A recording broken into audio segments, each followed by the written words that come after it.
அனைவருக்கும் வணக்கம். என் லைஃப்பில் இந்த மாதிரி ஒரு பெயின்ஃபுல்லான ஒரு சுச்சுவேஷனை நான் ஃபேஸ் பண்ணதே கிடையாது. மனசு முழுக்க வலி வலி மட்டும்தான்.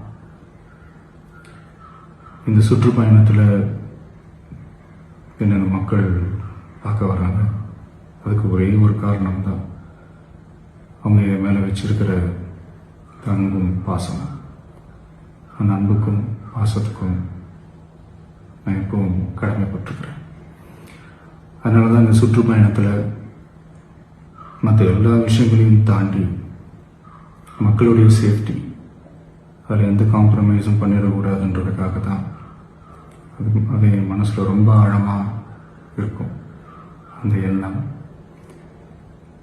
அதனால தான் இந்த அரசியல் காரணங்கள் எல்லாத்தையும் தவிர்த்துட்டு ஒதுக்கி வச்சுட்டு மக்களுடைய சேஃப்டி மட்டும் மைண்டில் வச்சுக்கிட்டு அதுக்கான இடங்களை சூஸ் பண்ணுறது, அதுக்கான இடங்களை பார்த்து பெர்மிஷன் கேட்கறது, போலீஸ் டிபார்ட்மெண்ட்டில் அதை ரிக்வெஸ்ட் பண்ணி கேட்போம். ஆனால் நடக்கக்கூடாதது நடந்துருச்சு. நான் மனுஷன் தானே. அந்த நேரத்தில் அத்தனை பேர் பாதிக்கப்பட்டு இருக்கும்போது எப்படி அந்த ஊரை விட்டுட்டு என்னால் கிளம்பி வர முடியும்? நான் திரும்ப போகணும்னு இருந்துச்சுன்னா அதை ஒரு காரணம் காட்டி அங்கே வேறு சில பதட்டமான சுச்சுவேஷன்ஸ், வேறு சில அசம்பாவிதங்கள், அந்த மாதிரி எதுவும் நடந்துடக்கூடாதுன்றதுக்காக தான் நான் அவாய்ட் பண்ணேன். இந்த நேரத்தில் சொந்தங்களை இழந்து தவிக்கிற இத்தனை குடும்பங்களுக்கும் என்னுடைய ஆழ்ந்த இரங்கலை தெரிவிச்சுக்கிறேன். எனக்கு தெரியும், என்ன சொன்னாலும் இது ஈடையாகாதுன்னு எனக்கு தெரியும்.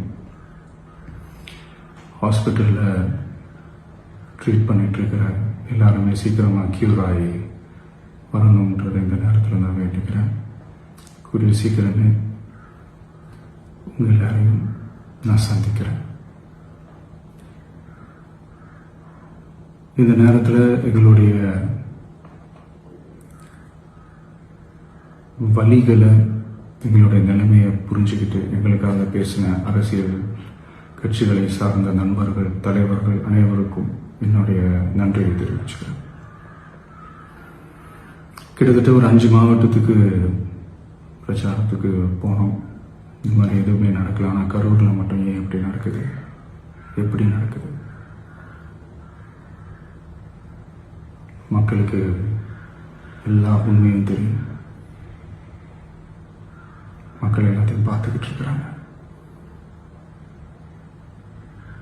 கரூரை சேர்ந்த அந்த மக்கள் அந்த உண்மையெல்லாம் வெளியில் சொல்லும்போது எனக்கு கடவுளே நேரில் வந்து இறங்கி அந்த உண்மைகள்லாம் சொல்கிற மாதிரி எனக்கு தோணுச்சு. சீக்கிரமே எல்லா உண்மைகளும் வெளியில் வரும்.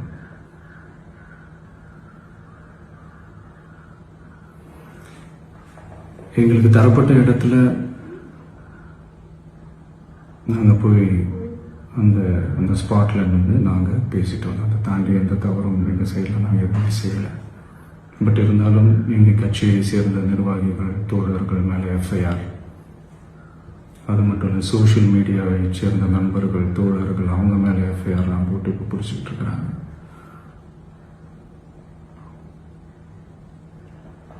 சிஎம் சார், உங்களுக்கு ஏதாவது இந்த பழி வாங்கணும் அப்படின்ற எண்ணம் ஏதாவது இருந்துச்சுன்னா என்ன வேணாலும் பண்ணுங்க. அவங்க மேலே கை வைக்காதீங்க.